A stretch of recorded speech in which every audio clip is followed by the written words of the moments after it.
Jesus said, "I and the Father are one." In John 10:30, Jesus makes a statement that has echoed through the centuries, stirring both faith and controversy. "I and the Father are one." These words are not just a claim of unity or agreement. They are a declaration of divine identity. But this raises a critical question.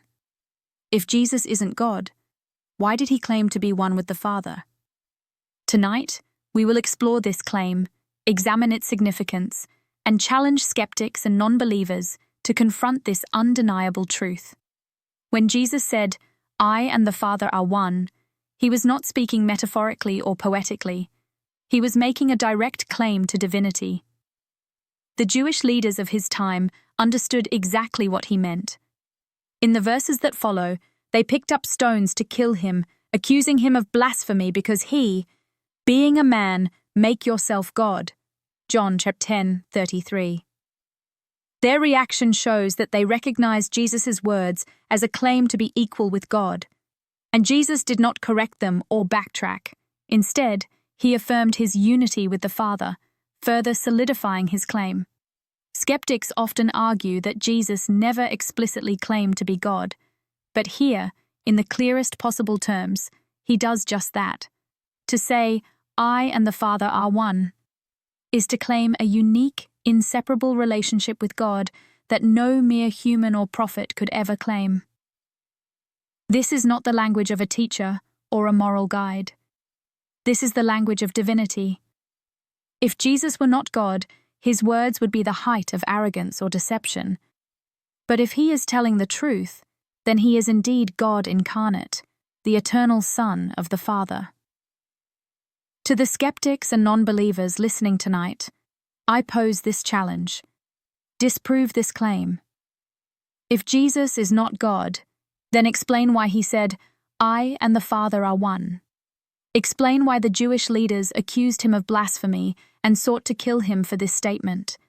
Explain how his life, teachings, and miracles align so perfectly with the character and will of God.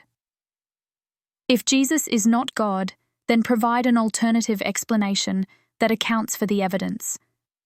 The evidence is overwhelming. Jesus' claim to be one with the Father is not an isolated statement.